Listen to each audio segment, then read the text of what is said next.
Got it. Welcome to everybody. Happy New Year to those who probably haven't seen this year. So welcome back. Before we get started on our agenda, I wanted to say thank you for everyone for your patience and support as we've had to kind of reschedule a little bit in the month of January to accommodate the superintendent search. So we appreciate your patience in that and being able to be flexible with us in rescheduling. Also, just want to thank you all for supporting and attending the community forums for the superintendent search. So we thank you for your participation and support to the district. So for those who may be interested for public comment, we definitely want to make the announcement regarding the instructions for public comment. Each comment will have a maximum of 3 minutes. The public comment section portion of the meeting will be limited to no more than 1 hour. If more than 20 comments are received, time per comment will be reduced to 2 minutes. If more than 30 comments are received, time per comment will be reduced to 1 minute. And there is in the chat a link to the form for those who are looking to complete public comment. So that is in the chat. If you have questions regarding that, you can drop that in the chat. We'll get that to you. Right. Again, thank you for being here for our February meeting 15th. Everyone had a happy Valentine's Day. We celebrate those, and Single Appreciation Day, however you may title it. We look forward to working with you all this month and moving forward. So for our next agenda item, I would seek out a motion to approve the agenda items for the meeting as presented, and it was emailed back to us on last Tuesday, February 8th. Is there a motion for approval of the meeting agenda? Excuse me. Hi, this is Gloria Graham. I make a motion to approve. Okay. Ken Burns, I second. So Gloria has moved to approve the minutes, excuse me, the agenda as presented, and second by Ken Burns. Are there any objections? Seeing none, hearing none, the approval for agenda will move forward with unanimous consent with no objections.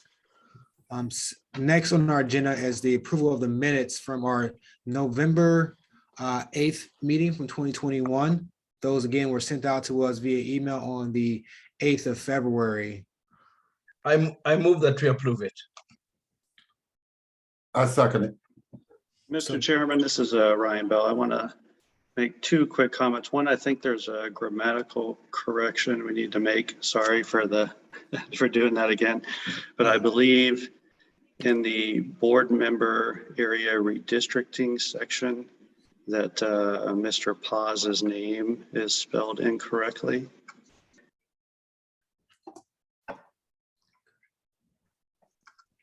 So currently we have a motion on the floor to approve the minutes by Dr. Dianui, and that was seconded by Mr. Kimball.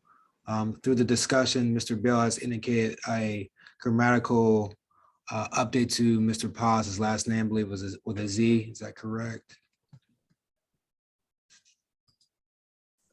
Mr. Chairman, I would recommend that we make the correction, and I still move that we adopt the minutes after the correction is made. Okay. Any further discussion? Yeah, this is Ryan Bell again. I do have one more note. In reference to the section on the good of the order, I believe it should be noted that Mr. Paz offered his resignation at our last meeting. I believe that should be noted in the minutes. I sent the committee an email. Mr. Eddy, I appreciate the correction on that, and I understand my error in that form of communication, so I do apologize for that. I believe all the committee members have that email. I do stand behind that 2.5-page email and the reasonings behind why I believe it's important to note Mr. Paz offering his resignation. And I don't believe I need to rehash those points if everybody is clear on why I believe we need to make that amendment.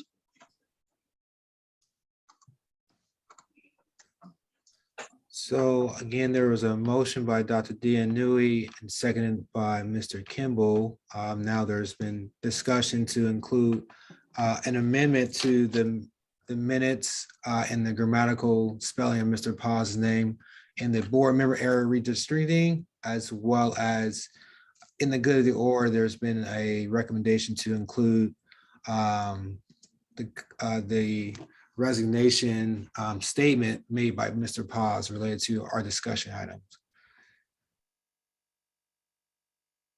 Are there any other discussion items with?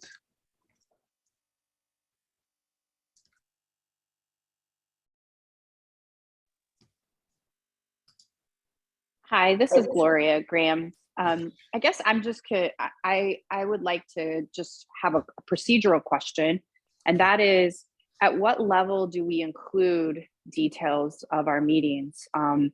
Just so that we can be consistent, because this will be, if we do accept this or we reject it, it'll be monumental. And I just want to understand what sort of Robert's rules say, or what our precedent has been as far as noting discussions and things like that we have during our board meetings within our minutes. Mr. Chairman, Yes, Mr. Edie. it is to Ms. Graham's question. It has been the procedure from the minutes to record the motions and seconds to the motion and actions that are taken officially by the board. But the minutes have not been prescribed to be a running tally of discussion points. Whatever the board or committee decides they'd like to do to amend your minutes is perfectly fine. But from the recording secretary standpoint, the recording secretary records the motions, the maker of the motions, those who second the motion, the vote tally, and the final action thereunto. Thank you. That's very helpful. Yes, that's very helpful. And Mr. Chairman, Yes, sir. are we opening a discussion on that point list by Mr. Bell, or do we just proceed? Or because there were some issues raised by Mr. Bell in that email, and procedurally, as he just pointed out, the Sunshine Law, I think, was violated to some extent in that setting of those emails like that. I don't know whether there's time to discuss that or we just move on. I don't The know. discussion right now is the approval of the minutes. You made a motion to approve the minutes as constructed, and it was seconded by Mr. Kimball. It was open for discussion. That's when Mr. Bell made the recommendation for amendments of the minutes to include the grammatical error update modification, as well as the modification to the good of the order. So that is what's currently being discussed. So. And in light with what Mr. Edie just talked about, I am in favor of making that correction about the spelling of Mr. Address name, but I would like to stop it at that point. Mr. Chairman, Yes, sir. may I for a second? For Yes, your sir. consideration, Mr. Chairman, if the conversation or dialogue so far, based on Mr. Bell's point, if you would like, you could make a motion to amend your minutes, but that would require a second. It seems like the discussion about the grammatical thing would just be typographical. But if you would like to add something additionally, I believe he would have the opportunity to make an amendment to your main motion, which would have the verbiage of how he would like the minutes to read. And then he would have a second, and then your discussion as a motion that's on the floor. And that verbiage would then replace the minutes as they're currently printed. And then you would then vote on the minutes as properly amended, sir. Thank you, Mr. Edie. So Mr. Bell, if you would like to make a motion to amend the minutes, and then we'll seek out a second based on the language that you have stated. Yes, sir. I appreciate that, that clarification. Thank you. And I would like to make a motion to amend the minutes to reflect in the good of the order section that EDAC member Andres Paz offered his resignation from the committee of this committee if school board member Chris Patrica, remained on the school board by the time of the January EDAC meeting.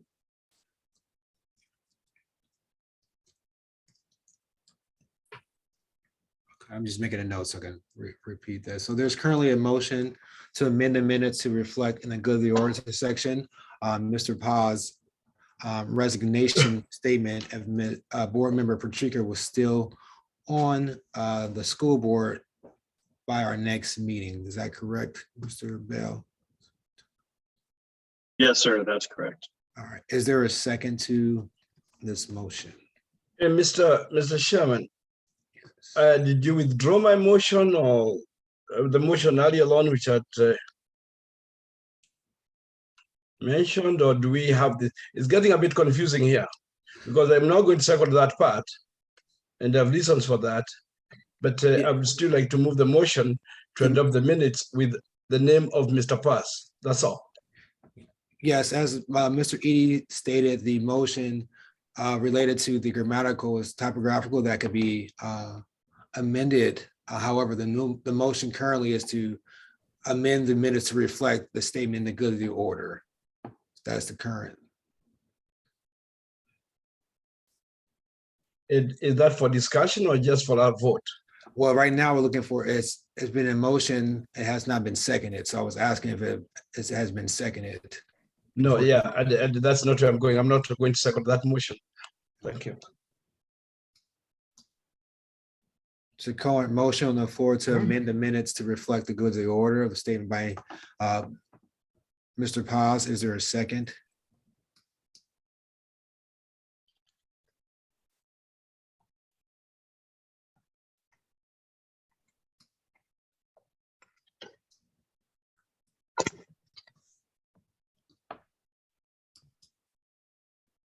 Not hearing nor seeing any. I'm sorry, I'm just clicking through my chat.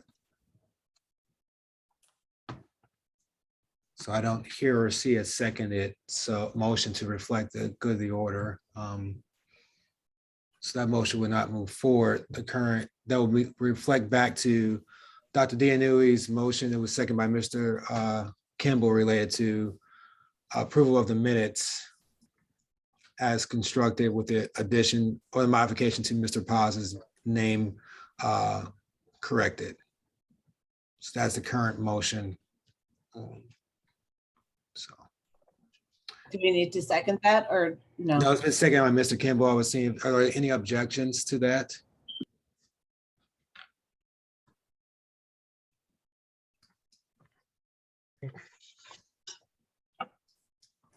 Call for the question. So no objections, then we would, with no objections, the motion will pass by unanimous consent that Dr. Dianui's motion to approve the minutes from 11/8/21 with the amendment to Mr. Paz's name in the section related to redistricting. Right. Moving on to our next agenda item, which is public comment. Do we have anyone on for public comment? Who's signed up for public comment?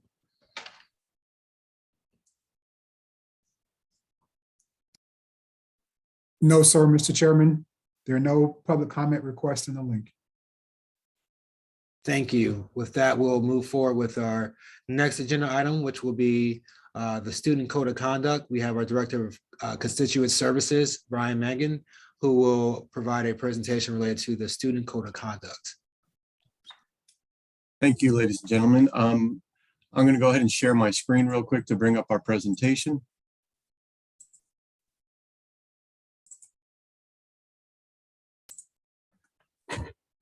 As stated, my name is Brian Mangan. I'm the Director of Constituent Services. I have a couple of folks joining us tonight. First off, one person who is not here, but maybe is our Executive Director of Student Services, Mrs. Jessica Duncan. She's engaged in bargaining right now, so kind of double booked. Depending on how that goes, she may or may not join us as we move through the presentation and the rest of the meeting. But also with me, I'm just going to call them out by name and let them introduce themselves. Tammy? Good evening. Hi, my name is Tammy Scott. I'm the coordinator of multi-tiered system of support, something we call MTSS, as well as attendance. And thank you for allowing us to participate this evening. And Carol. Hi, good evening, everyone. My name is Carol Hogger. I'm a school counselor for student enrollment at the School District of Lee County, and I am joining the team tonight. I'm very happy to be here. Thanks for having us as well. Thank you, ladies and gentlemen. Moving forward with our presentation. Carol? Yep. So tonight's presentation, we're going to go over the agenda quite briefly here. We're going to discuss a timeline for the project that this team has been working on. We're going to orient you to the code of conduct a little bit better, go over some rights and responsibilities of the stakeholders. Additionally, we're going to cover some interventions and corrective strategies used here in the district, discussion on discipline.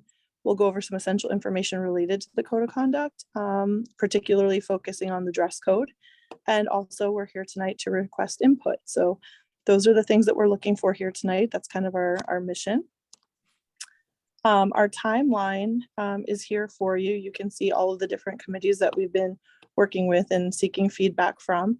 I don't need to read all of these to you, but you can see that it's been an ongoing project and there's a lot more work to do ahead. So with that, I'll turn it back to you, Brian. Thank you.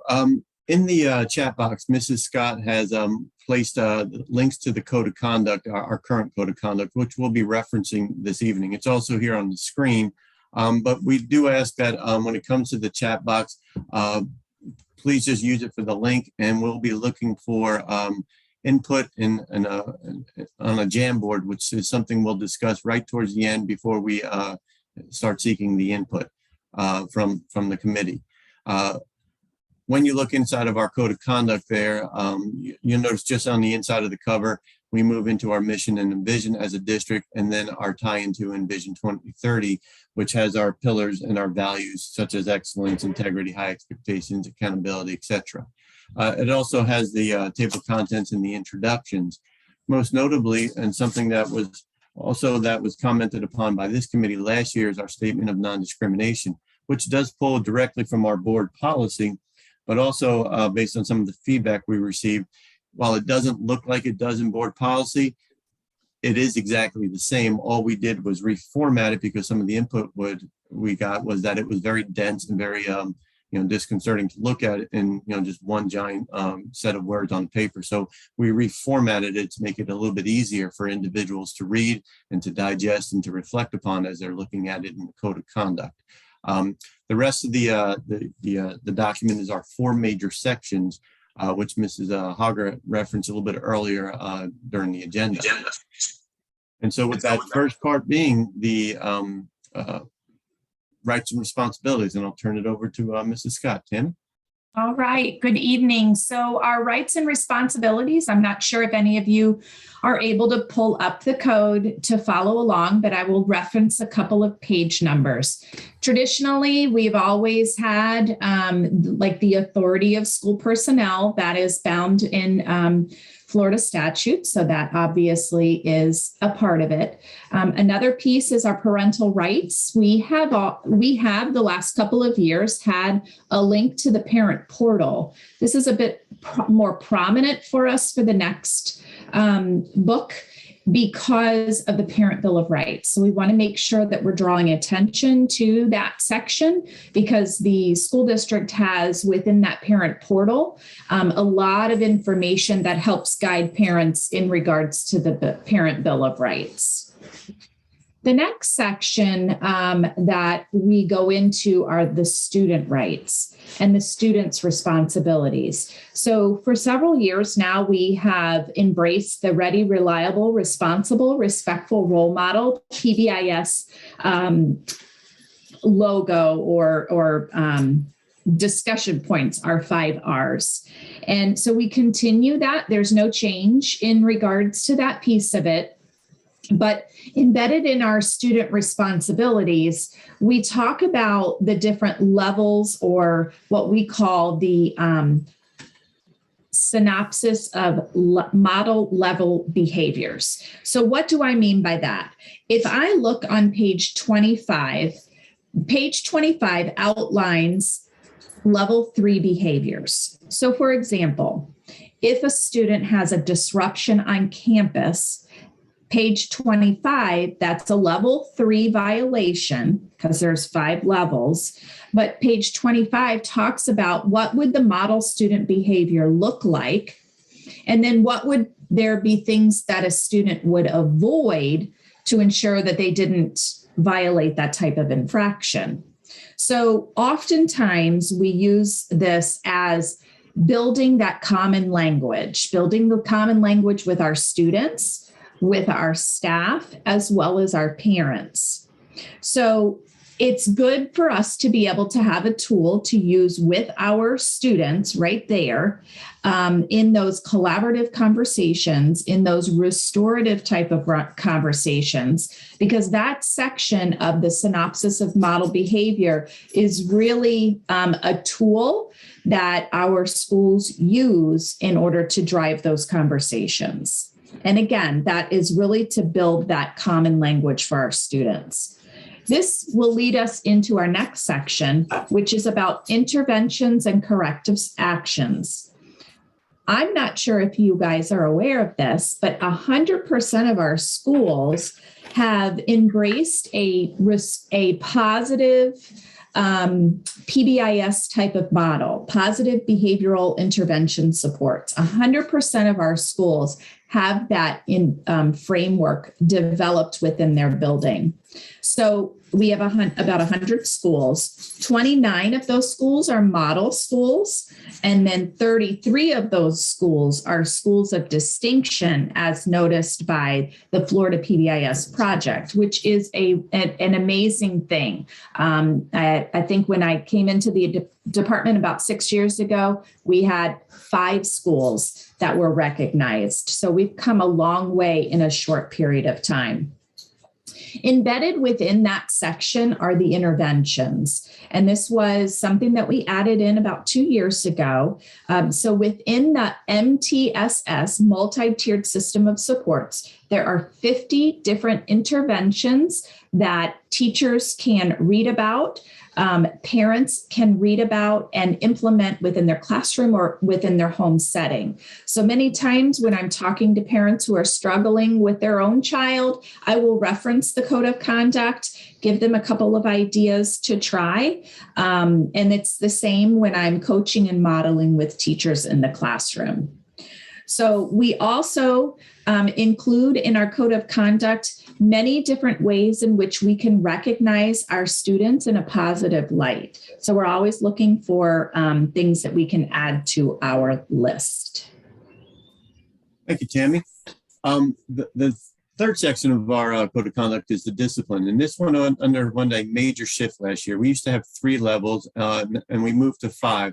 And those are, as you can see, our least serious ones. We don't want to try and minimize misbehavior or students needing to be redirected, but there is a vast difference between some of these infractions. And our level 5 is our most serious, and things like in that area would be things like students who might be committing arson or kidnapping along those lines. While those incidents are few and far between, they do call for the most serious consideration when it comes to responding in a disciplinary manner from our school administrators. Inside of those 5 levels are our 45 different codes. Now, 26 of them are given to us by the state, and the state's record of developing these SESR incidents, or school environmental safety incident reporting codes, goes back to about the, I believe, the 95-96 school year. And so those codes are pretty stable. One of the things that we do note inside of our document is that our timeline for updating our code, which we're doing right now, doesn't exactly align with the state process, which is tied to the legislative process. And so there are oftentimes where there might be some changes to the assessor codes. And once we go to print and get it ready for website publication, we also have a link inside of our code of conduct for those assessor codes. And then when we get the updated version from the state, we make sure we distribute those in poster form and in desk reference form, and by having a link also. So in case there's a question about, well, this might not have been considered this type of behavior before, but with a change and update of code, we do have something that we can reference. Our 19 local codes stretches back over the years, even before 95-96. And those are things that were developed just by trial and error, so to speak, over the years. And some things have risen and fallen. Things like electronic devices has taken on a much greater meaning with the advent of, cell phones and just about all of our students' accessibility. while there's other things might have receded a little bit less or were replaced by the assessor codes when they came along. Our discipline matrix specifically identifies prohibited code of conduct, and then we offer our school administrators a range of corrective actions. And there are some folks who have brought up, why isn't progressive in nature? And that's something that our district stepped away from a number of years ago. And it was in response to the wide range of schools, as Tammy mentioned before, having 100 different schools. There is quite a range of difference and between those schools. And so when you might have one school that has a small population, such as a Fort Myers Beach Elementary, there are about 80 to 100 students there. What they deal with and what they interact with and their responses to student misbehavior is going to be quite different from our largest school, Lehigh Senior. And so when you start thinking about the different levels, between high school, and I know we have a elementary and a secondary code, but even if you look at our island schools, it's quite different from what they experience from some of our, in the regular rest of the county, the majority of our land mass and where our geographic population centers are. And so we wanted to make sure that our principals, our assistant principals, our deans have the capability of responding in an appropriate manner inside of their buildings, while at the same time providing a right and left boundary, so to speak, for each of the administrators to work within that construct. We've had people who have brought up, well, my school this, my school that, and we understand that, but where we would defer to then is the principal, because the state, whether it's through statute or State Board of Education rule, grants a lot of responsibility on the principal and their designees inside the building. And that brings us to our last section, which is the essential information. And for those of you who have been with us the last couple of years that I've been fortunate to present to your committee, you know that we transitioned a couple of years ago from the old style book to the one that we're working now in. But what we did is we took all of the things that were kind of scattered throughout and put it in alphabetical order. Things like attendance and makeup work, which are policy 4.16 from the board, bullying, harassment, which comes to us structured along the Jerry Johnson Stand Up for All Students Act, which this district had the tragic beginning to, but the silver lining to it was this new policy, which is now the state model. And a lot of folks from Lee County had hands in working on that. We bring up bus transportation here because quite often people think that, hey, this incident happened on the bus. But state statute and our code of conduct clearly state that, if it happens on the bus, that is covered under the code of conduct, just as if students went on a field trip, whether it was in county or out of county. I mentioned before about computers and students' personal devices. Of course, we all realize nowadays that we are one-to-one with our Chromebooks, and we do have expectations when it comes to those Chromebooks and our network usage. A couple other things that have come up during the course of this year that I'm highlighting is the mental health instruction. We've seen quite the rise in the needs of our students as we've come back to whole school instructions with students being out during the pandemic. And we're still dealing with quite a bit of stuff there. And the state a couple of years ago mandated the health instruction, so we captured it inside of our code of conduct. The last point that has been brought up as we've been working through the code of conduct is the Pledge of Allegiance. There is sometimes the misconception that students don't have to stand for it. That is true if the parent has provided written permission for their child not to stand and notice the school of it. Without that written permission and support from the parent, then the student is required. Now, participating, placing the hand over the heart, no, they don't have to, but the state statute and the expectation is that they would stand unless the parent says, no, I don't want my child to participate in that. Now, one of the things that Carol mentioned earlier was the student dress code. And this is going to be word dense, and I'm sorry about that, but what we decided to do is to copy this as it is in our code of conduct. And this has become a hot button topic for us as a district, especially as the school year got underway. You might have seen a couple of news stories in the local media. We had a couple of our students who initiated some change.org petitions. Myself and Mrs. Hogger were able to go out and meet with those students to get their input. And what it comes down to is the students that we talked to felt that the dress code was sexist and discriminatory.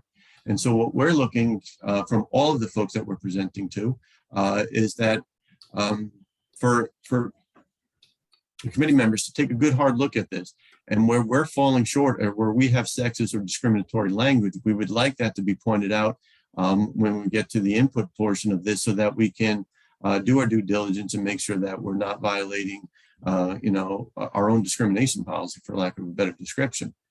The next couple of slides, I'm not going to read them all, but I'm going to kind of jump through them slowly so that you can get a sense of it. And again, it's in the code of conduct, depending on which one you're looking at. If you're referencing the secondary one, it would be on pages 94 and 95.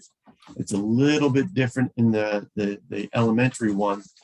If you're looking in that, those are on pages 90 and 91. But as you can see, these are the bullet points that exist in the code of conduct right now. And so please take a look at them. And I got a couple more slides to go through. Brian, Yes. sorry to interrupt you, but there are Sure. a couple of questions in the chat box. I don't know if you wanted to take a quick look before you move on. Yeah, thanks. I appreciate you guys monitoring them. I had the whole share screen on it, so I didn't catch those pop up. So what do we got? So I would like to kind of gauge, are you able to pull the dress code link up? Because oftentimes, if you could visualize it, it may help in the conversation. So if you are able to open it up, page 94 and 95. Well, and Tammy, I was able to pull open the comment box. Yeah. Is the district still using restorative justice? Are all schools turning their internal suspension rooms into an academic classroom? Since this kind of falls into the sections you were discussing, if you wouldn't mind. Many of our schools have utilized that. We're all embracing restorative practices. We've spent a lot of time the last 2 years training many staff members in various ways.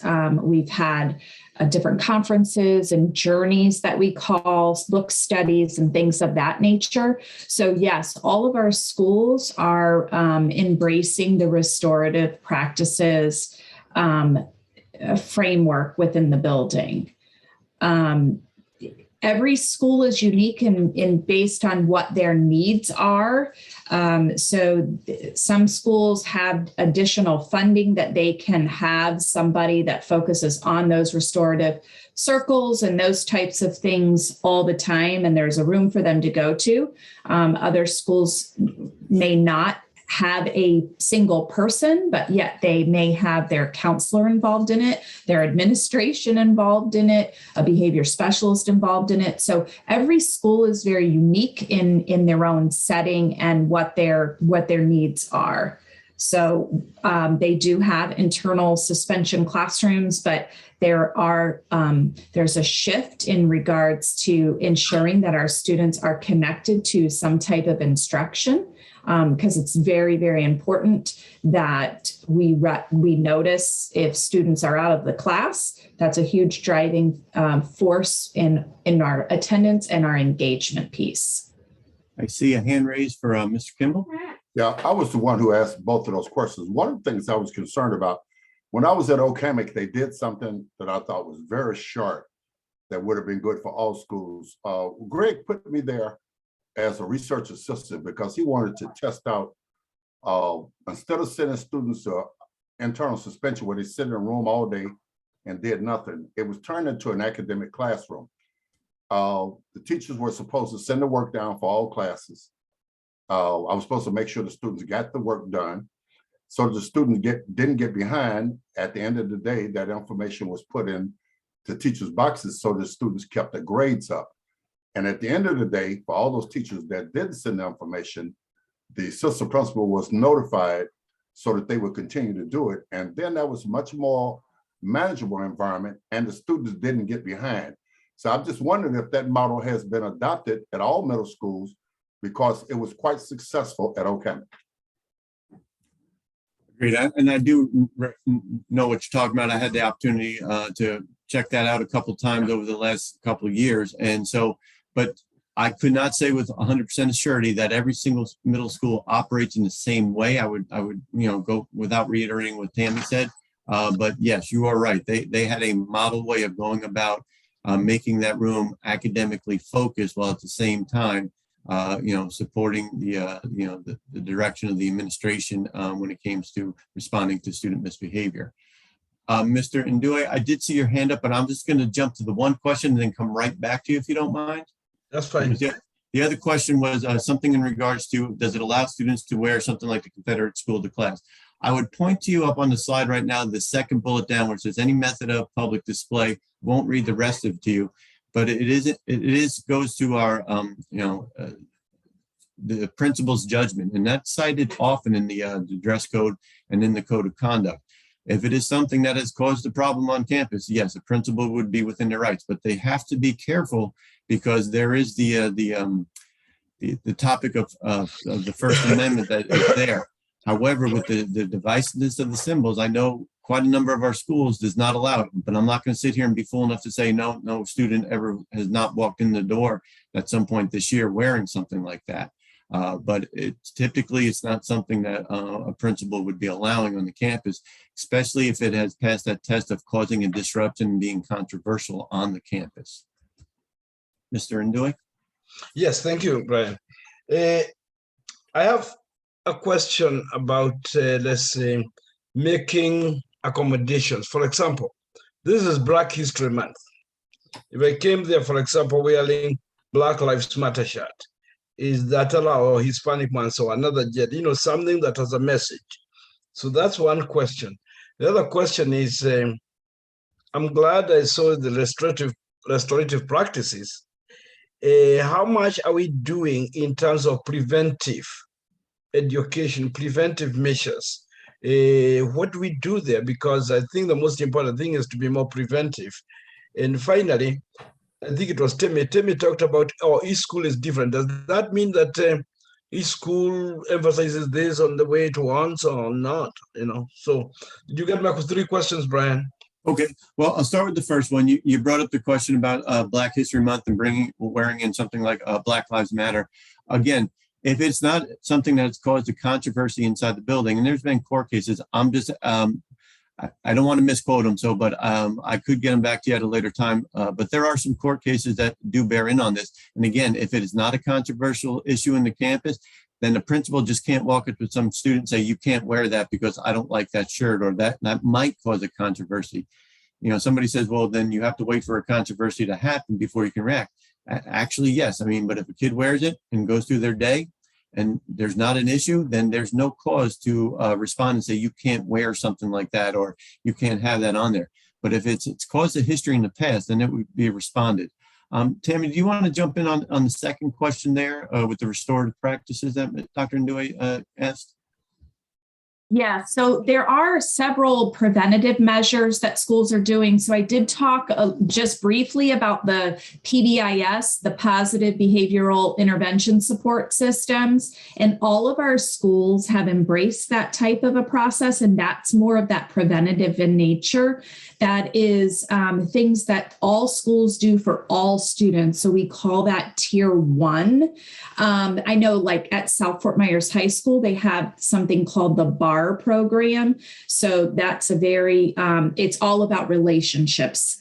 And then at another school, like Lehigh Senior High, they have embraced the PBIS model. So they have a lot of incentives and a lot of things tied to student success and encouraging and motivating students. But again, all about relationships. So yes, every campus on our school has that preventative type of approach. Well, and I will mention one thing since you kind of brought it up, and then there's a third question I would like you to restate, Dr. Ndue. Yes. Recently, the board approved a grant application, and we were fortunate as a district to receive it.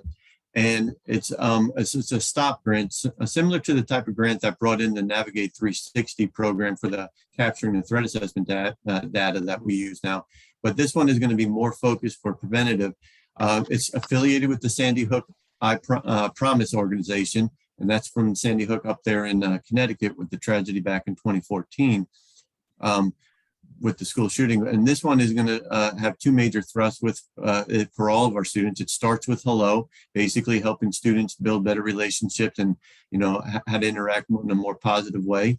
Especially when new students are coming into the building, and we know we have a lot of mobility with folks coming in from out of the county, out of the state, and also moving inside the district. And then the other part of it is going to be a see something, say something campaign also that would be telling into it. We're in the process of getting the last of the approvals from the federal government for this, and then we'll be looking to in place a coordinator and then pushing this across all of our schools and working with you know, nationally recognized trainers for that. Dr. Newey, if you wouldn't mind stating that last question for me. Yeah, it was in Tammy's presentation. She said every school implements this in a unique way.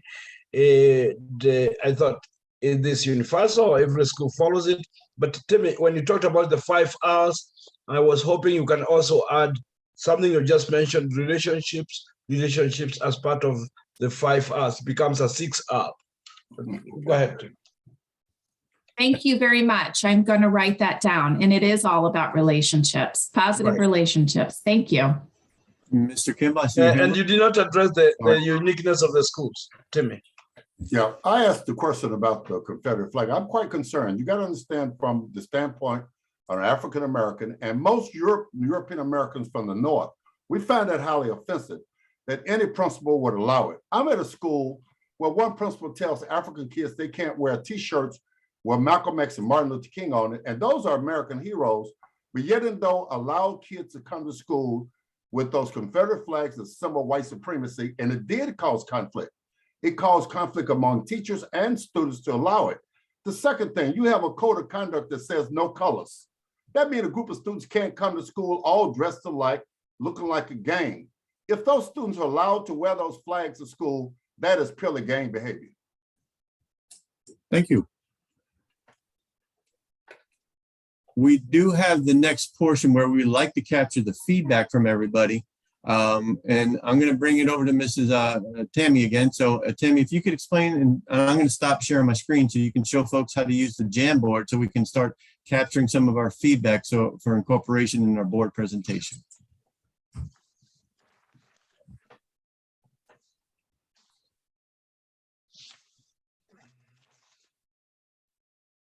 I just mentioned the term R. Timmy, if you can take note of that, you said you will.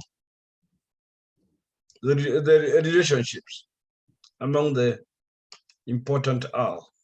Yes, I did. I had that written down. Thank you. Absolutely.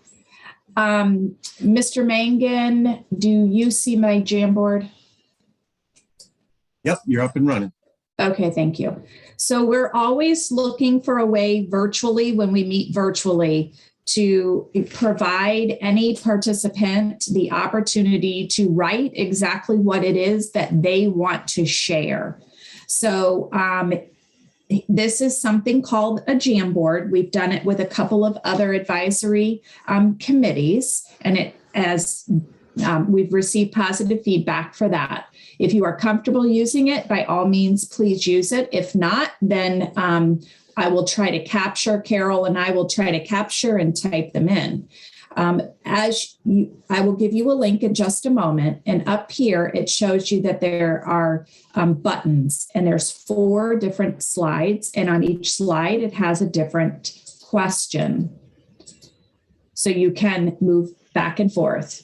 In order to write something, you would go on the left-hand side and click on the sticky note, and then a sticky note would pop up, and you would type whatever your comment is, and then click save. And then the sticky note with what you typed is up there. Your name is not attached to the sticky note, but the sticky note remains, okay? And you can go back in it. So there's that sticky note. You can go to a different slide, add a different sticky note. So that way, as we are gathering feedback from you, you can move about the 4 slides on your own pace and add that information, okay? And Tammy, I would just say one other thing, that if you saw somebody write something that you were thinking about and you had, because you had a second comment you wanted to do, you can open up that sticky note and I don't know, put a thumbs up. So Tammy, if you would show them. Yeah, so what I do is you would right click and there's that emoji word, and then you could put a thumbs up next to it and then click save. We found Or this you is can- helpful to get multiple likes on the same thing, so to speak, using some social media stuff for this. Yeah. So I did put the Jamboard in the chat box at this time. Hopefully it's the right kind of link where you can edit. Let me know if it is not.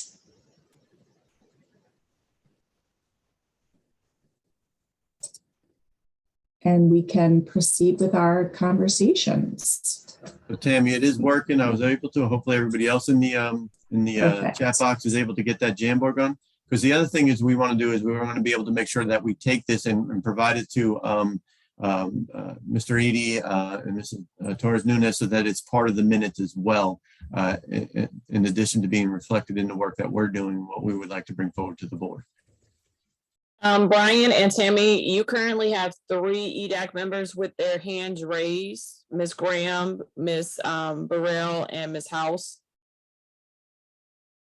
Oh, okay. We'll start with Mrs. House.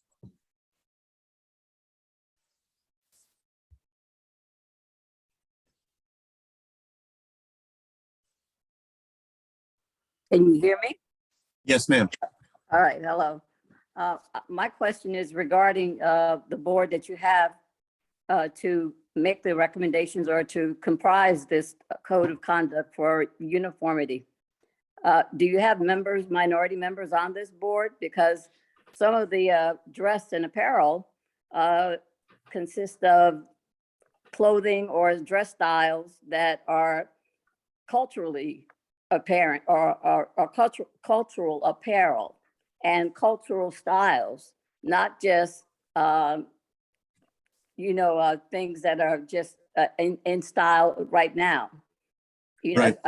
Definitely hairstyles, and what Mr. Unui said about Black History Month. Some people just only wear particular styles during Black History Month, but some people wear that year long.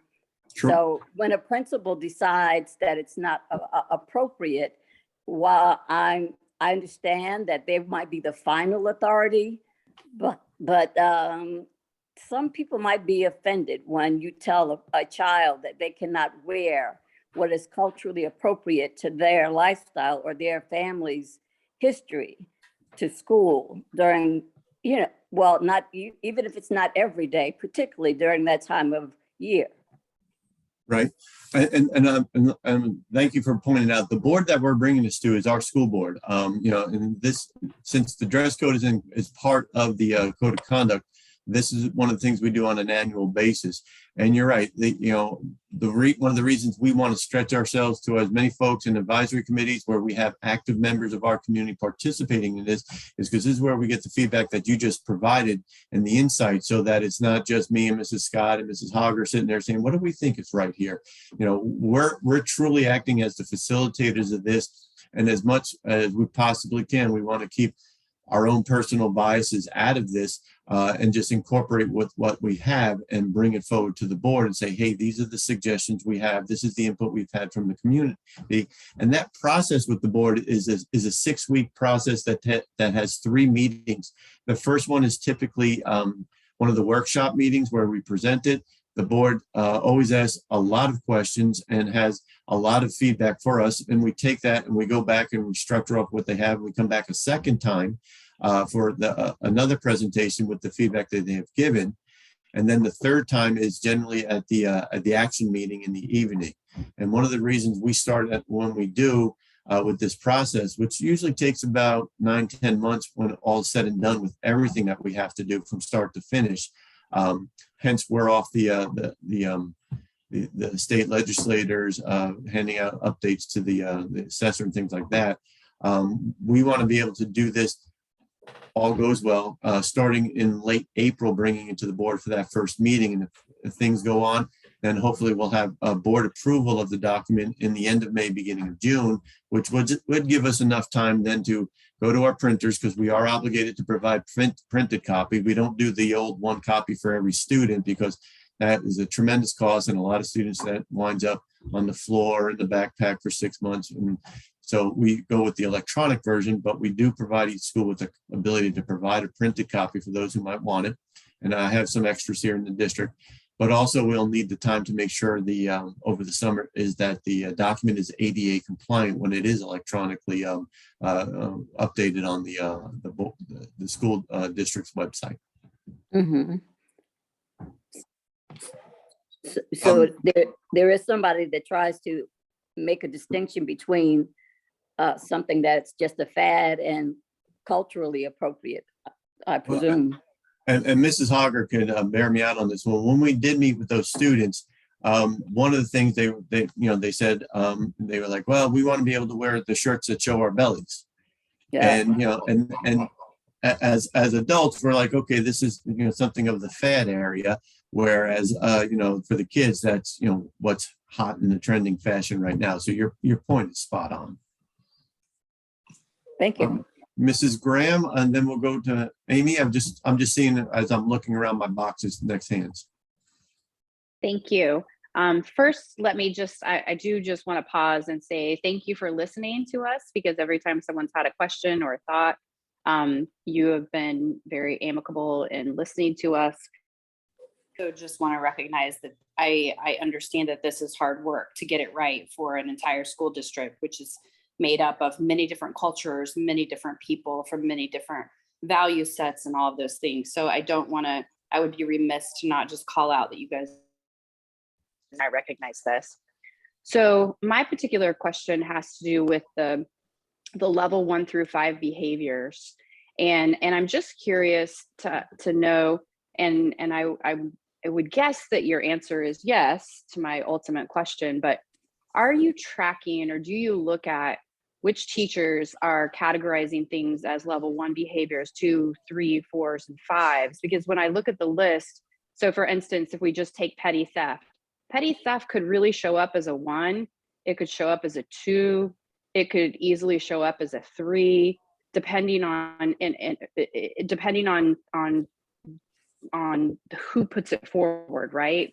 And so what we do know, what research has told us, is that whether it's implicit bias or it's explicit bias or what have you, that there are certain groups of people that we tend to escalate the level of grievance, if you will, or the level of offense that someone has. And so I'm just curious, do you track, which teachers are doing which levels with what kind of kid, what the demographics of that kid are, and then who has the ultimate decision? Is it a 1? Is it a 2? Is it a 3 for the same thing that could fall into any of those 3? Thank you. And yes, short answer is yes, but with deeper explanation and context, one of the good things that we did last school year, even though it was one of the strangest school years we've ever had with the Home Connect and the virtual and the in-person, is we did affect a transition from our old system of capturing discipline data to going into focus, because our district is moving in that direction for eventually being a one-stop shop for everything when it comes to the student information system. And so discipline was one of the first things to go in that direction. So we are able to sit there and take a look at who's writing the referral, how many they have written. We can break it down by demographics as well. And so when it comes to it, one of the things is the person who we call the reporter, who is writing a referral or identifying a student misbehavior, they can literally choose any type of as many offenses on of the 45 that we have, 45 if they wanted to. And not picking on Mr. Burns, but knowing that he's an experienced retired administrator from our district, he knows that a person can check 6, 7 different things. However, when we are obligated to report it, the referrals then come to the person who processes it, usually an assistant principal or a dean. If it's a small school, sometimes it's the principal. But their responsibility is to afford the student due process, read what is in the referral, ask questions of the person who reported it if necessary, if it's not clear enough, because sometimes just saying students in violation of dress code, well, that doesn't give you a whole lot to go on. And so then they are the ones that are responsible for identifying the incident type. So if it was a petty theft, it would just go in as a petty theft. Now the response, what you were talking about with the level 1, 2, or 3, that would be up to them. How we had coach our schools and our school-based administrators is, if it's a level 3 offense, do you necessarily have to respond with a level 3 corrective strategy? You can, but you could also look back to level 2 or level 1, because you're dealing with the individual student. There might be an a 504, there might be an IEP, the student might be in the middle of a child study team, and it wouldn't be great if you had to send the student home and delayed that process longer. So you look for those other strategies, if at all possible in the situation. Furthermore, you might be sitting down talking to that kid, and that kid drops a bombshell of whatever they're dealing with in their personal life, and all of a sudden dealing with what now seems like a small matter school discipline wise, and you're turning to get the mental health team involved because there's some serious things that are going on, and now you get a better understanding of what's happening. We do encourage them to complete the processing the referral, because it gives us a record and something to point to and look at and study if we need to on an individual or whole school basis. But then, if there's nothing there and the student was being wantonly disobedient for whatever reason, then, they take that into consideration too as they're responding to it. Sometimes people will tend to start thinking along the lines of the old progressive steps. This was your first referral for disruption. Boom, that's it. Second one, this is it. But what happens if it's the same teacher writing that student up over and over again? What are we doing before it gets to be an incredibly dysfunctional relationship? And what are we, what interventions are we putting in there? Do we need to go as far as a class change because it's not working there?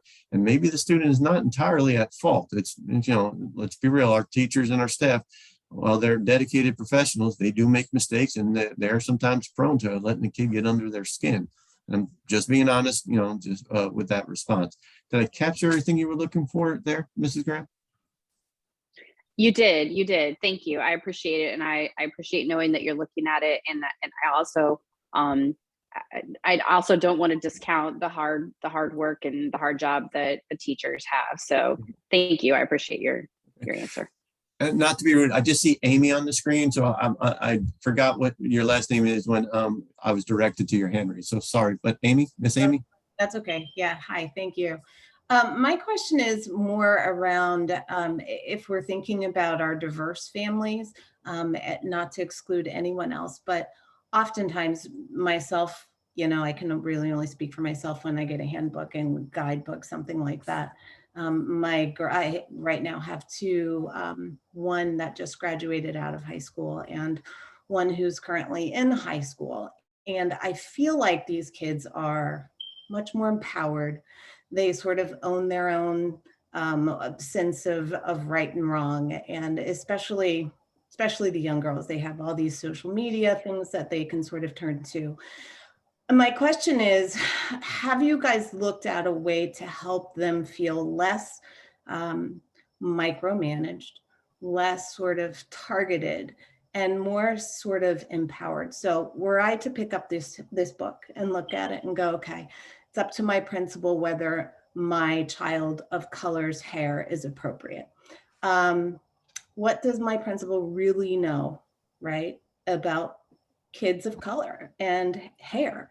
For me, that's something that I feel like we could have a little section or something that's about the kids having some sort of ownership and power over their own identity. Things like having your nose pierced, micromanage, seems a little antiquated to me.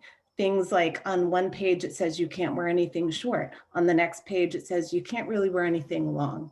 You can't have a long jacket. You can't have a jersey. Some of those things seem very, very micromanaging. And I think that a lot of kids will look at that and just feel like I said, managed and sort of lose their own sense of expression when they could have a sense of empowerment, when they could open a book and go, oh, look, my principal can't expel me because today I have braids and last week I had my short natural hair. Does that make sense? Because they term that a distraction.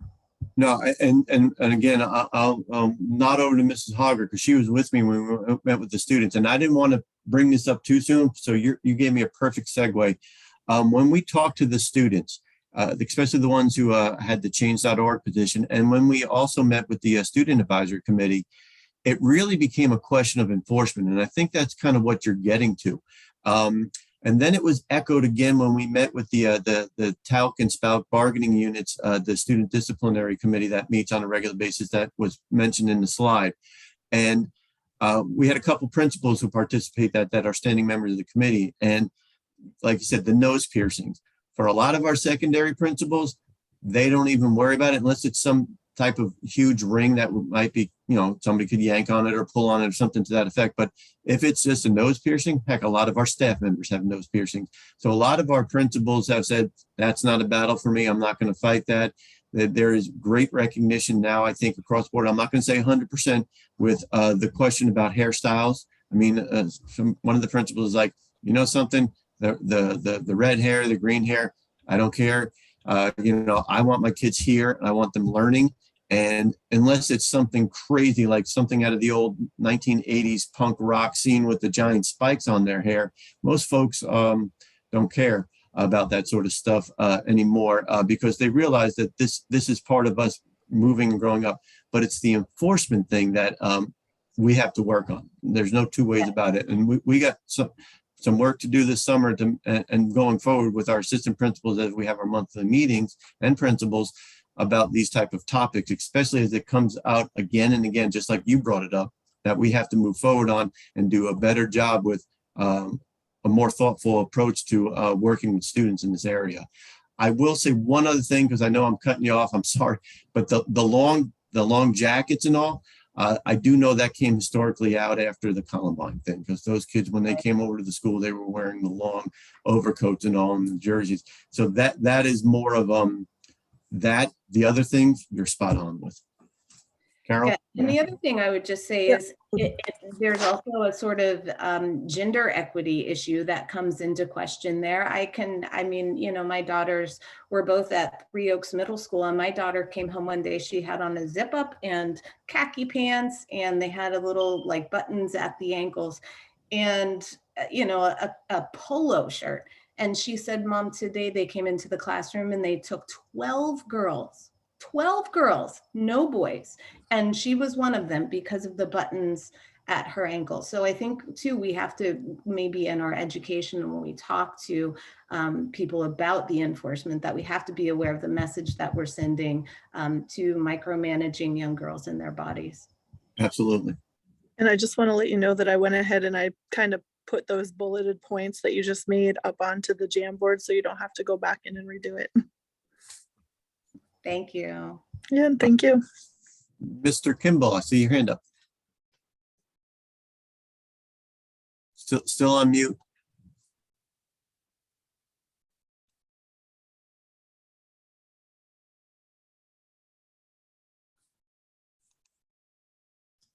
Okay, can you hear me now? Yes, sir. Okay. Yes, Amy was mentioning the jackets. I know in OCAMIC, a lot of stuff we did was a matter of safety. The pullover jackets and the jackets zipping up gave students opportunity to have weapons inside. And I was one of those teachers, very adamant. And when kids meet me today, Ms. Kim, you're the one that stated on us about those jackets.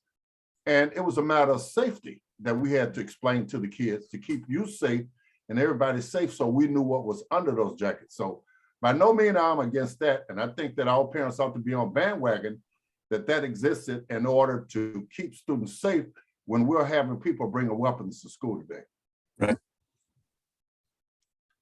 And this is the balance and this is the work. And that's why when we have this type of feedback and we go forward, we want to be able to sit in front of the board when it's time and say, these are the concerns, this is what was brought up, and gain their final feedback and determination on how they'd like the code to be built. Dr. Blakely, are we doing okay on time? I know we're just past the hour mark for the meeting, but I didn't want to, over dominate everybody's time here. I know there was other items on the agenda. Yeah, I was just going to make a statement to encourage our committee members to access the Jamboard, because I think it's important that many of the questions that may arise, that they could be documented for response. And I was just going to ask if you all could provide feedback to the group about how you will respond to some of the questions, because I know there's some questions in the Jamboard currently. So how will committee members be able to receive feedback? Is that something we should monitor moving forward, or will you reply back based on the answers to some of those questions listed? In the interest of time, Tammy, if you could capture those and distill those questions out, apart from the suggestions, and one of two ways, would be happy to come back next month if time provided and respond to them, or to provide them to you in some type of bulleted response. I'm good either way. And Tammy, I just wanted to make you aware there is a question in the chat box. I don't know if you want to add that to your Jamboard as well, from Dr. Danui. Yes, I sure will. Thank you, Crystal. Well, then, because you're all doing this for free, which is always appreciated, I'm going to say thank you very much on behalf of Carol and Tammy and myself. And again, regrets that Mrs. Duncan was not able to join us, but I know she's been at several of your meetings in the past. And with that, Dr. Blakely, again, thank you for having us. Thank you again for your presentation and providing updates. Again, I encourage our committee members to review the links that were in the chat as related to the elementary code, as well as the secondary code and the Jamboard, because I know sometimes the questions may arise following this meeting. So if you have access to that Jamboard moving forward, I think it'd be good to provide that feedback and comments. We will now move on with update from our board liaison, board member Betsy Vaughn from the district.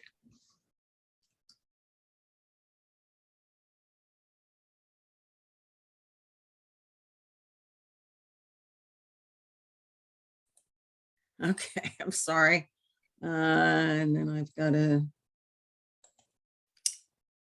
so you can see my face here. There we go. All right. I don't really have a lot to report. Hopefully all of you have been keeping up with the superintendent search. And of course, you know that we chose Dr. Benair from, he's currently in Clark County, which is Las Vegas area. He had spent quite a bit of time in Orange County, so he's familiar with Florida, and he has a lot of experience. From what I understand and reports that we've gotten back at the board, he seems to be from the point of view of staff, administrative staff and other staff, that they seem happy with that selection. Dr. Ken Savage will remain our superintendent until Dr. Benair is sworn in.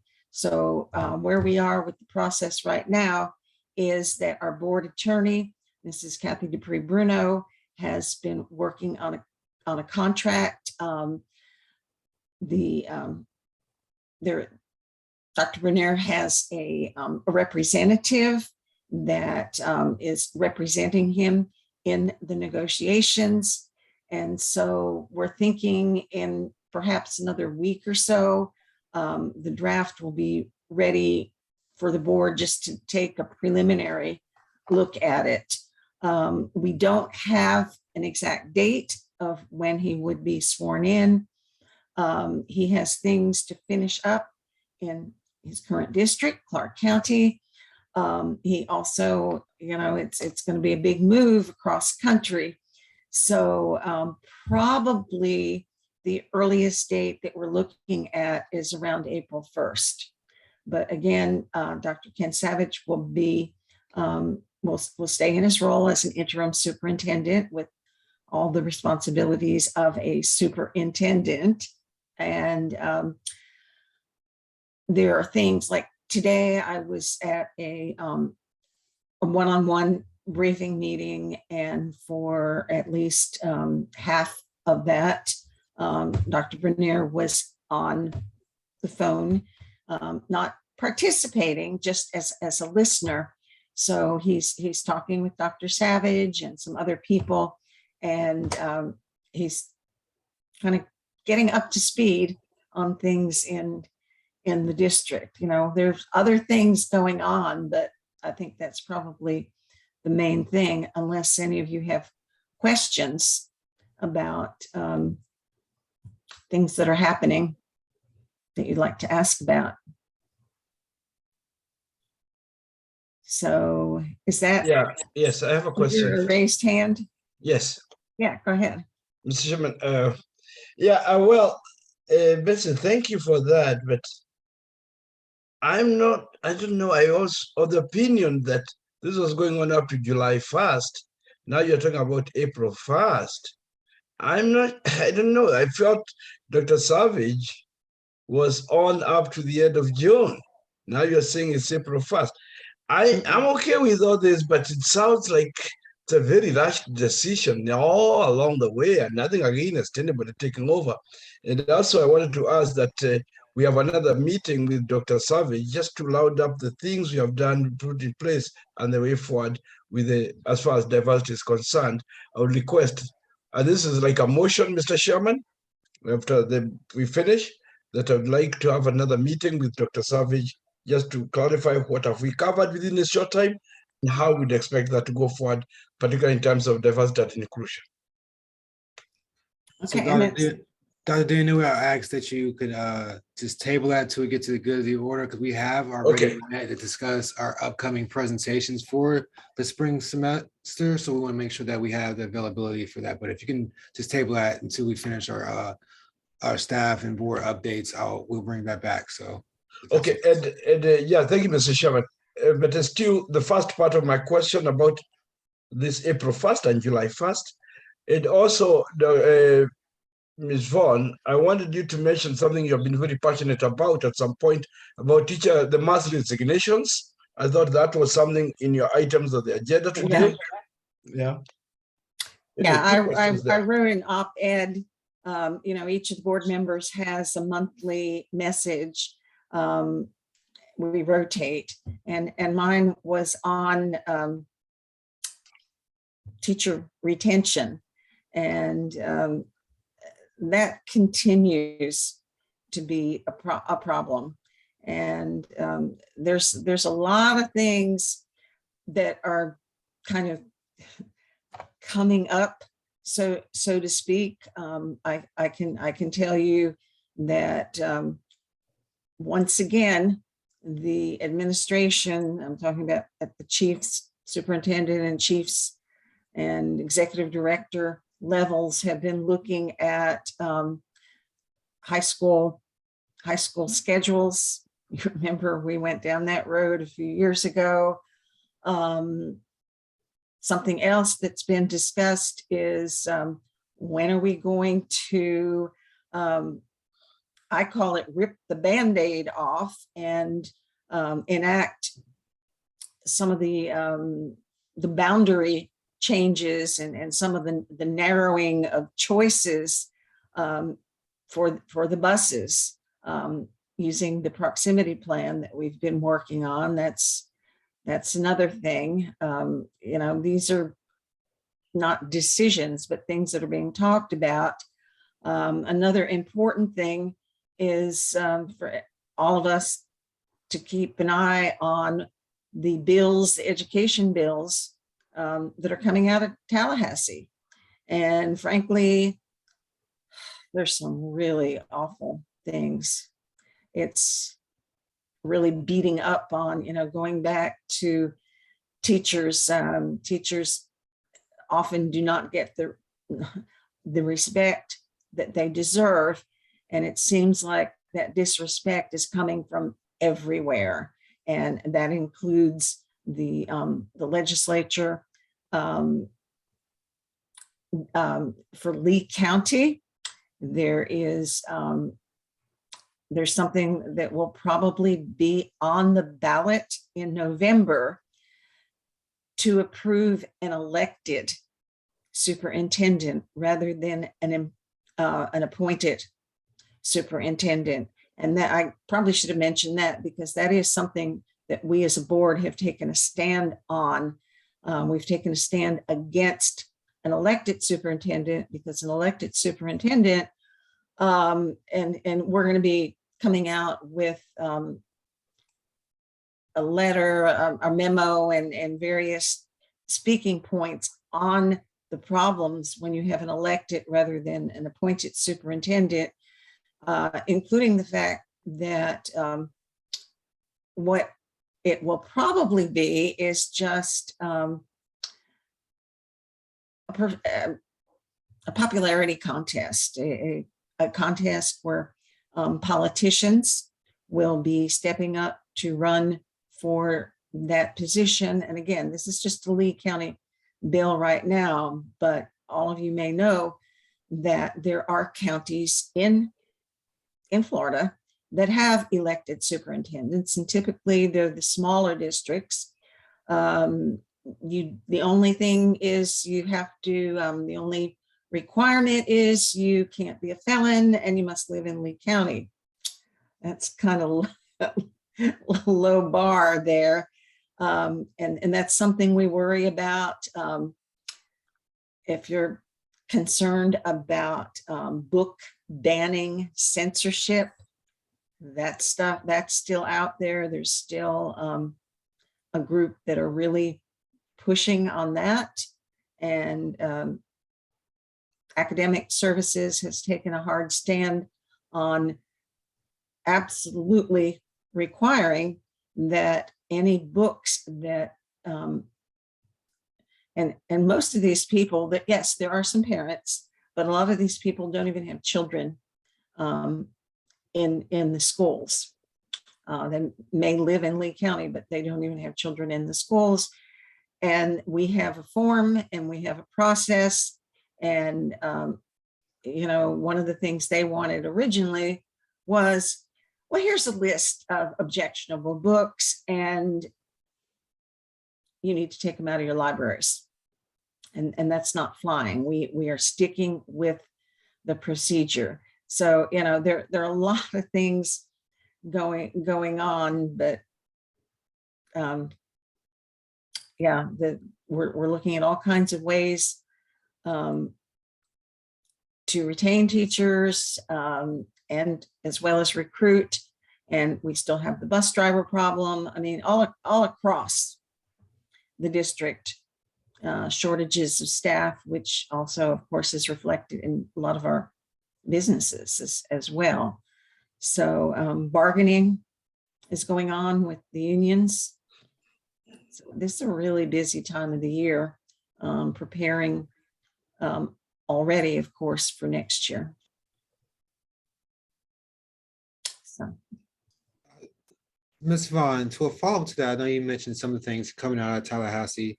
Has there been conversations with the board members as well as general counsel as it relates to honestly the presence of our committee moving forward? There's a House Bill 7 and Senate Bill 148 related to individual freedom and how it talks about the requirement of certain conversations, instruction materials, and other things that's listed in that Senate bill and House bill. Has there been conversations about the commitment of the board to this particular committee moving forward, as some of these things may pass and be effective as early as July 1? No, not on that. The only detailed discussion that we've had, we've touched on some other things, is as I said, the whole thing about the elected versus the appointed superintendent. But I know they're bills that really cut what I call academic freedom, words, key words and phrases that they will be listening for. There's putting cameras in classrooms. There are an awful lot of things out there that I personally find very objectionable. Are you talking about the one? And I know there's one, and it's like the Don't Say Gay, that Well, it's this Don't Say Gay bill. There's also the anti-woke bill as well. is that the anti, yeah, there's so many. There's several, yes. Yeah, and you know, a lot of them, it's not going to go to the public. I mean, it's just, you know, it's going to be put forward through the committees, and then it'll be up to the governor to sign or not to sign on those. And considering he's a Republican and it's a Republican controlled legislature, I'm going to guess that for many of these, they will be signed into law. And so there's going to be an awful lot of restrictions on what can be said and how it can be said. And, you know, of course, we've been down the road with all the CRT, and I really think that there are going to be a lot of teachers, especially, you know, teachers that teach in the humanities, especially, that are going to be almost afraid of talking about some subjects just because, you know, they don't want to get in trouble. They don't want to lose their jobs. And so it really worries me. Mr. Sherman. Yes, Dr. Inouye. Thank you, Ms. Vaughn. I would like to make this motion at this point that we object to the excessive interference on politicians on operations in the schools. There's too much even what we teach, and that's frustrating teachers across the board. That's why they're leaving. And I think we should express dissatisfaction from this committee across to our board and across excessive interference of politicians in the education system in the district.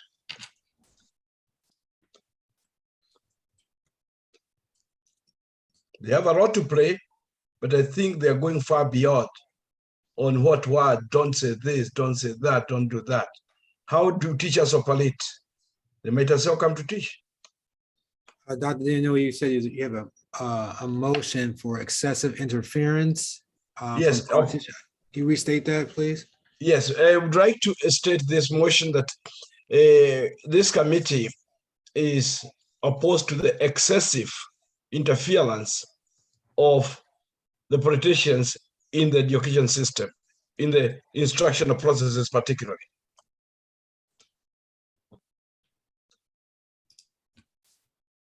Which is killing the morale of the teachers. Dr. Peter, did you catch that? Yeah, so I just want to make sure it's clear. So the motion is to provide a statement to the board. Is that where? Right, yes, now you do it better, yeah. Opposition to the excessive interference of politicians within the education system? I just want to make sure it's of the political arena interfering with the education system, education in the schools, or the instruction process, particularly in the schools.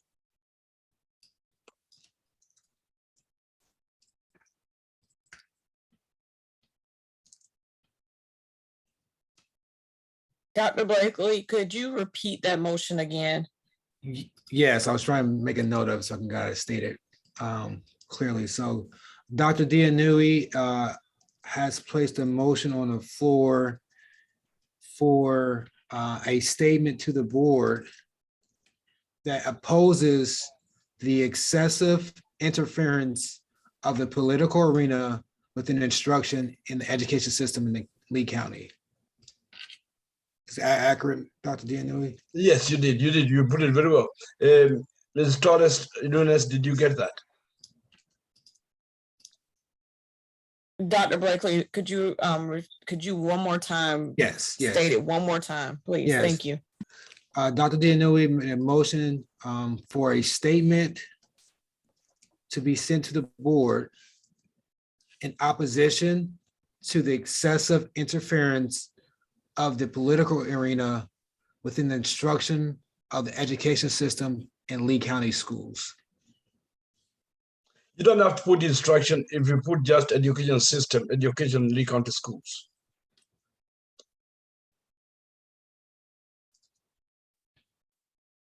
So there's a motion on the floor. Is there a second to that?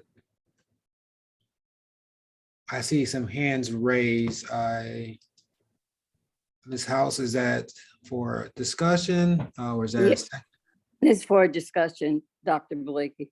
Okay, and I also see a hand from Ms. Brown. For discussion. That's the purpose of these meetings.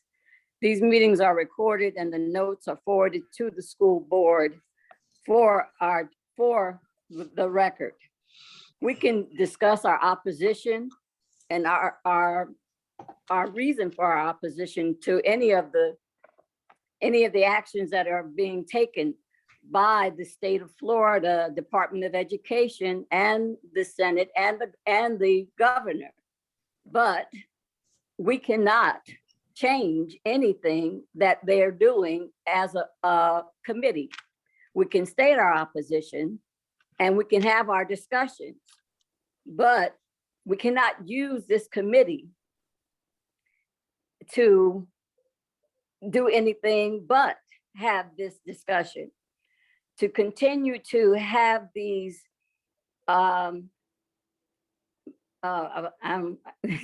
to continue to vote on oppositions or proposals.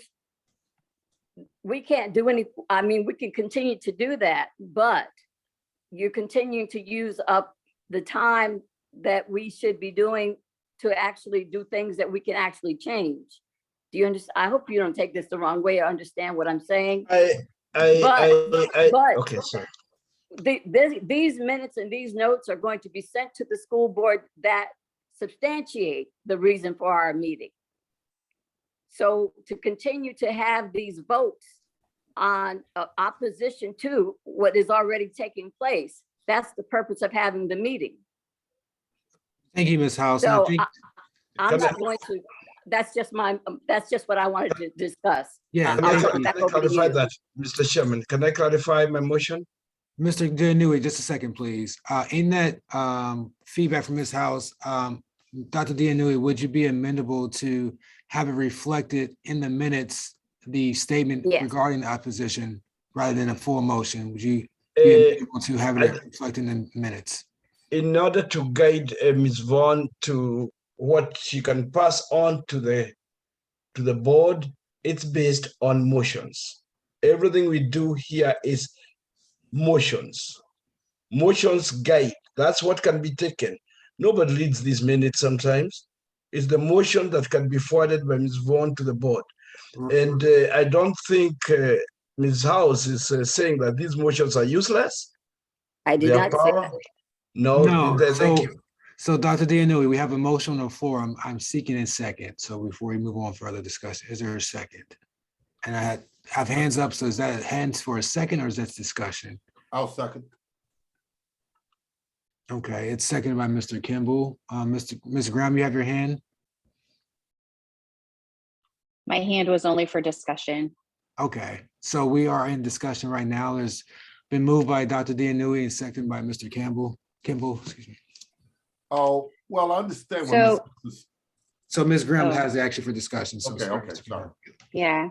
So my colleague who just spoke, I am going to, I just want to reiterate what she is saying. And I think that the value of this committee, even when we decide that we're going to make a motion and send a strong warning, and I will even put that in quotes, that we are making a quote unquote strong recommendation. What's the value in that? What's the true value? What are we giving back to the kids that we are representing on this committee? Why not set some goals and some objectives for ourselves? And why not sit down and say, this is what we plan to achieve this particular year, rather than putting out fires and responding to every piece of legislation that's put forward. And I'm not discounting the legislation at all. I'm not discounting the impact that it will have on our students. I'm saying that it feels like we could be a little more organized and we could be a little more purposeful. And maybe I remember when this committee first started this year, I can recall someone, and I don't remember who it was, saying that perhaps it's time for this particular advisory committee to fall in line with our peers at other districts and other organizations throughout the country, that this group becomes more than just advisory, that equity and diversity and inclusion in our school districts is important enough that this particular entity should have a voting voice. And so as long as we continue to be a little discombobulated and make motions and send these strong warnings and strong letters of opposition, I feel like we're not getting to the hard work, which is digging down and taking the purpose of this particular committee forward to where it needs to be. That's my discussion. Thank you for that, Mr. Kimball. You have your hand. Well, I understand what Ms. House and Peter's saying, but I agree with Peter that if we're going to help promote diversity in the district, and those issues we're talking about affect diversity, and just as European American parents are concerned about what their kids see, we're concerned about what our kids are exposed to. We have a right to at least go on record saying that we do not support what's going on from the state level. I really think the legislators too long have had their hand involved in what's going on at public school, and they should let the superintendents do their job.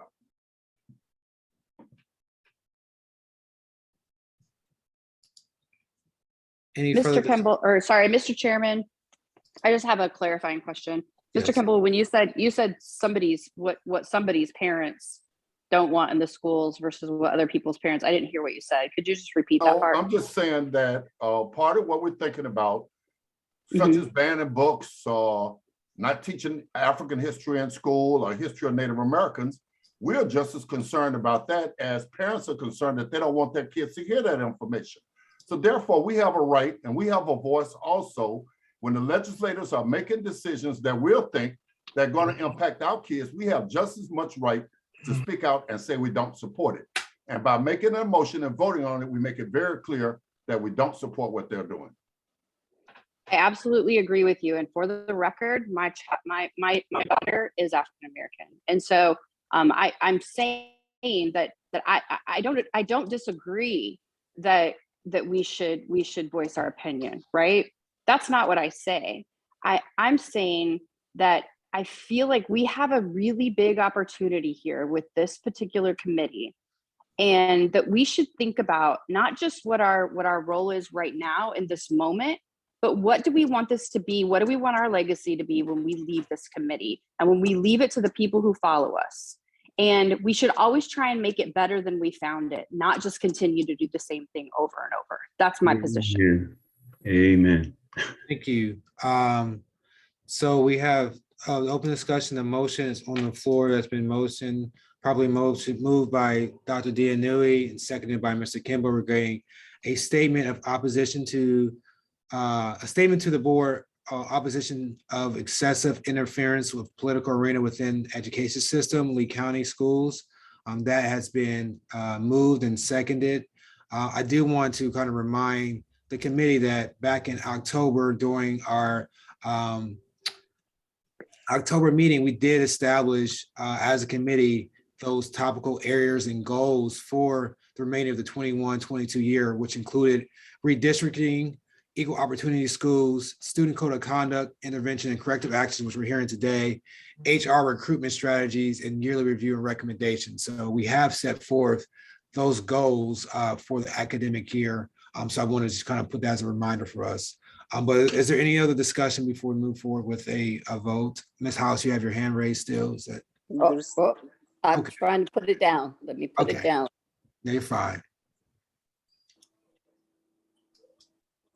All right, so it's been discussed. So are there any objections to the motion that's currently on the floor?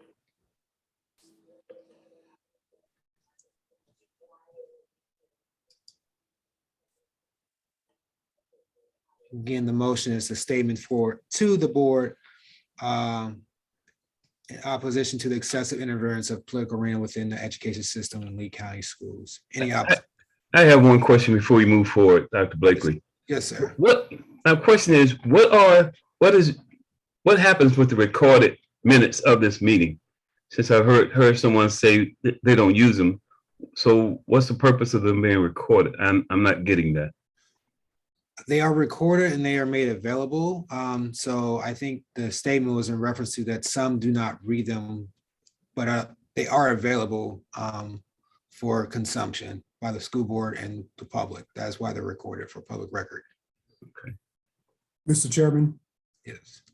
from a procedural standpoint, for Mr. Burns' question, the minutes after they are approved by this committee are uploaded to the website along with the recording. Additionally, Mr. Burns, Dr. Blakely, in his capacity as your chairman, does a quarterly report to the superintendent as well as the school board in an official meeting capacity. That's a public notice and public recorded meeting in the board chambers, and he records and shares all the information that's provided via recommendation in the presentations that you all have received. If you all make official recommendations, those recommendations are recorded in a tracking sheet, and those things are communicated also to the board via your board liaison, as well as the district support who monitor that connected to the strategic plan, Ms. Cindy McClung. So that is how the information, that's why it's important for us to have clear, succinct understanding of what your recommendations are so it can be recorded appropriately. And to that note, Mr. Chairman, it'd be helpful for us as staff, instead of taking the unanimous consent, if you all could actually conduct a vote, since you all are making a statement, so we can record the number of people present and voting, if you don't mind, Mr. Chairman. And before you calling the vote, Dr. Blakely, let me clarify that the purpose of doing something like that is what Mr. Edie has just talked about. These are the things that the board member must speak out. That's what starts out, because nobody always reads these minutes, nobody listens to the recordings, but there's some specific things that are guidelines for action. It makes it an actionable item when it's a motion. All right, thank you. We'll move forward with a roll call vote. Ms. Torres Nunez. We're going to do the roll call vote for the current motion that's on the floor. Ms. Crisfonte. Mr. Burns. Abstain. Mr. Bell. I believe the motion's ambiguous and outside the scope of EDAC, so I'm going to say no. Thank you, Mr. Bell. Mr. Baxter. Abstain, outside the scope. Thank you. Dr. Blakely. Yay. Thank you, Dr. Blakely. Dr. Hatham.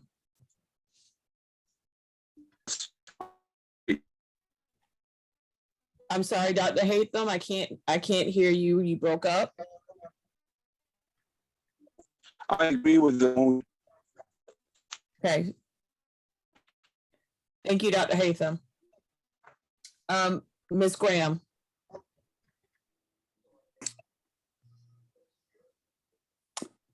Yay. Thank you. Mr. Quisenberry. Miss Marth. Ms. House. Abstain. Thank you. Ms. Purdue. Mr. Kimball.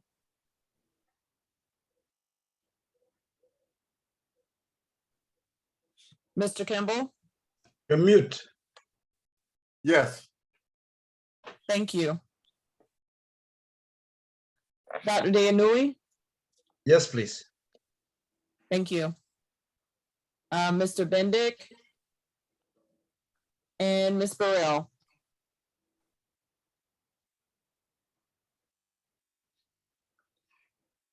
Ms. Burrell.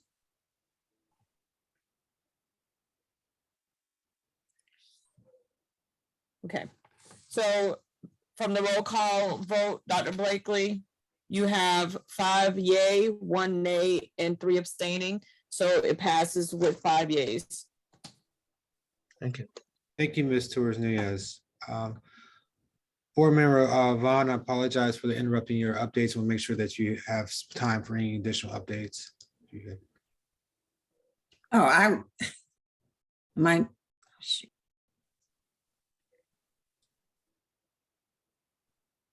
You're mute, Ms. Vaughn.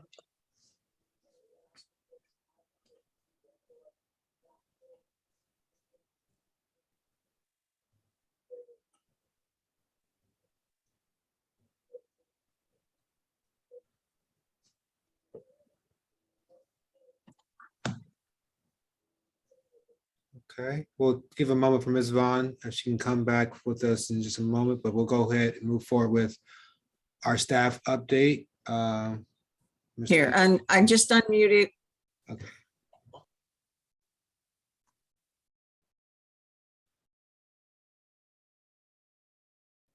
All right. It just kept clicking back and forth. All that to tell you, I don't have anything else that I need to share. Okay, thank you, Ms. And Vaughn. I do need to come off the meeting in about 5 minutes. Okay, thank you, Ms. Vaughn. You're welcome. Mr. Edie. Yes, sir, Mr. Chairman. Before Ms. Vaughn departs, I'd like to wish her a very happy birthday. Today is her birthday, so happy birthday to you, Ms. Vaughn, and thank you for joining us tonight on your birthday. We also, Ms. Suzette Rivera was supposed to give an update about recruitment, but though not an official presentation tonight, she was going to give you all updates about some of the upcoming recruitment events that she's planning for the spring semester. But that is in advance of the actual presentation that she's going to give related to human resources and recruitment. So she was able to be here earlier, but she had to depart to go back to bargaining. So I wanted to give that regret from Suzette. Thank you to the staff for the attendance and to the committee members. Happy New Year. We haven't seen you all since 2021. So welcome to 2022. Mr. Chairman, I believe there's an opportunity to decide the method of meeting delivery, if I'm not mistaken, for the next meeting. So we would respectfully ask for that decision to be rendered so we know how to proceed. And that's all I have. Thank you very much, sir. And thank you for the birthday wishes. Yes, happy birthday. Happy birthday. Yes, happy birthday. Thank you. Yes, to Mr. Edie's point, as we move forward to good of the order, thank you, Ms. Edie, for your report. We do have rooms reserved in March, so we do need to make a determination of the method of our meeting for March to be in person. We did have to adjust to a virtual meeting due to scheduling for this date, which we were kind of aware of, but March we do have space available for us to meet in March, so we'll need to make a determination on that. Is there a discussion about moving forward to in-person meeting for our March meeting? That's fine. Hello, Yes. this is Haitham Mahmoud. I'd like to have the option of either, being in person or in a Zoom meeting. Okay, thank you, Mr. Hytham. Dr. Hytham, apologies. Any other discussion related to meeting in person?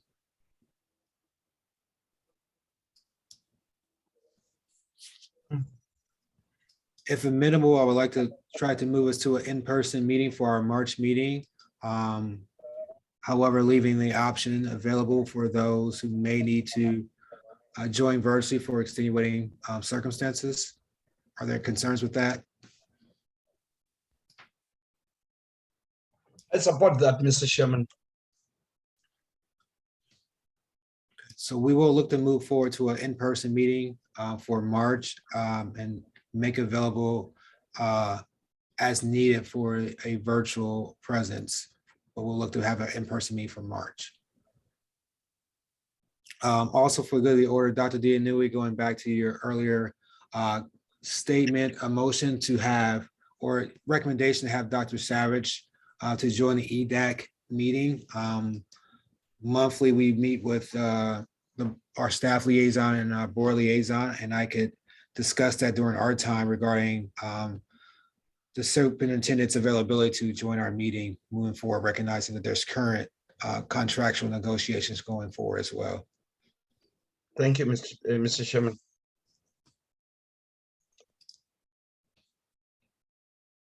Any other items for good of the order? No. Yes, sir. Yes, is that okay, Mr. Baxter? Yeah, sorry. Dr. No. Okay. Sorry, I'm sorry. I see your screen pop up. So, Hytham, Dr. Hytham. Yes. How are you doing?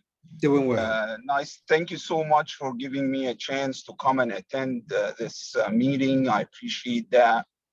I look forward to serve the committee, with my best efforts. Just have a couple questions. Mr. Brian, and trying to inform you about also our site committee meetings.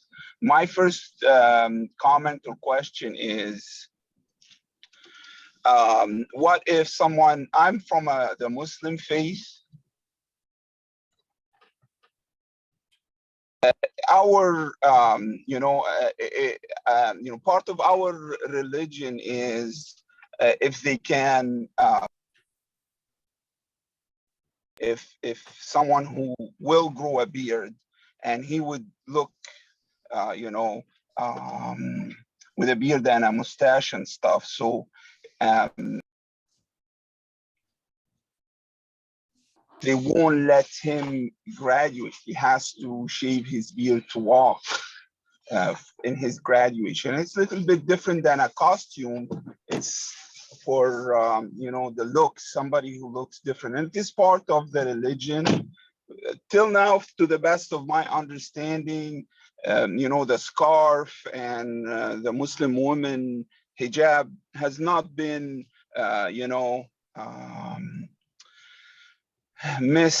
mistreated or anything like that. None of our community has a complaint against that, and we do not have any complaints in general about identifying themselves as a Muslim. But if someone wears a beard or has a beard, what is the reaction of the school towards it?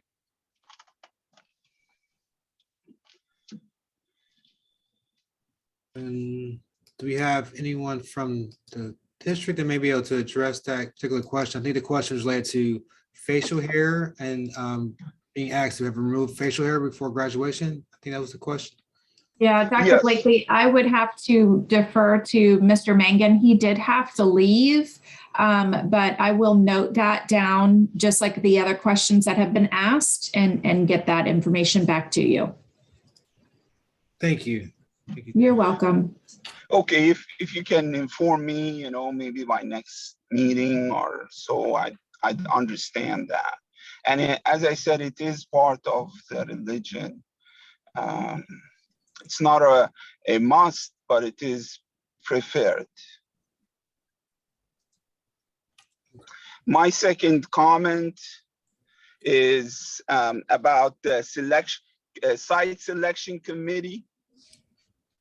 And you know that we were represented by three folks.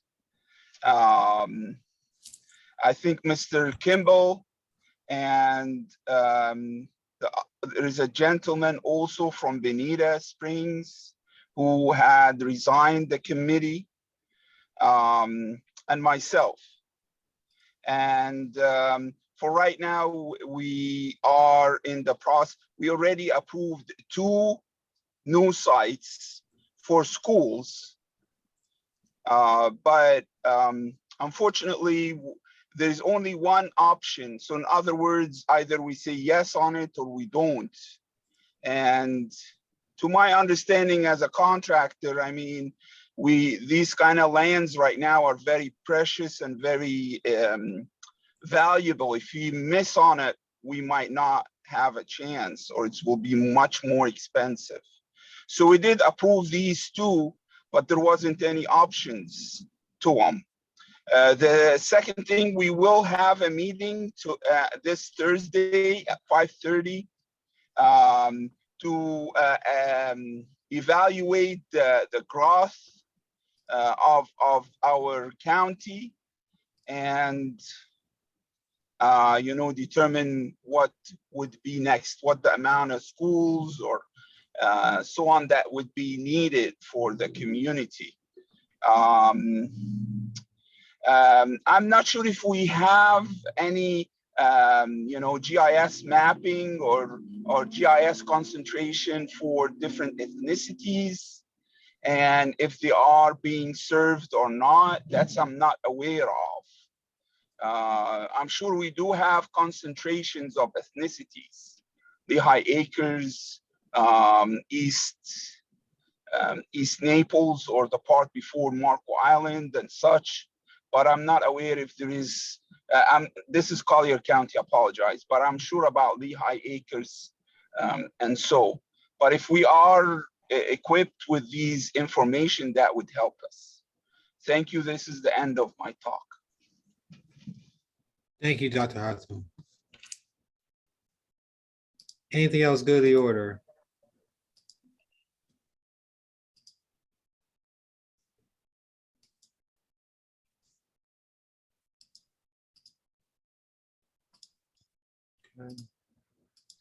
By the way, Dr. Brickley, I wanted to know, do we have new members, or who has left and who is still here? Because it looks like there are new people. I never saw them before. And just to clarify who is here, and whether if somebody misses 3 times and they're being informed that you're out of the committee, what is the situation there? Are you asking for a current listing of all EDAC members? I wanted just to know who is new now, because I've seen new faces here.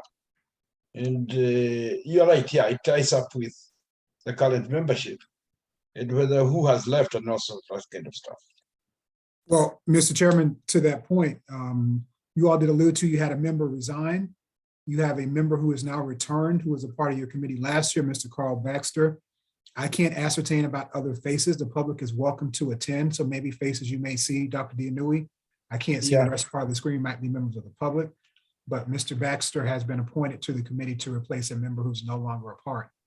To your specific question, the letters are sent out when members meet the 2 meeting threshold as a warning to let them know that the 3rd meeting would be their meeting to transition off the committee. So those things are sent out on a regular note, and that's where we are counting the attendance part. Well, if they're faces that you see, perhaps it might be members of the public, but I know Mr. Baxter was recently appointed to replace a member who's no longer part of the committee.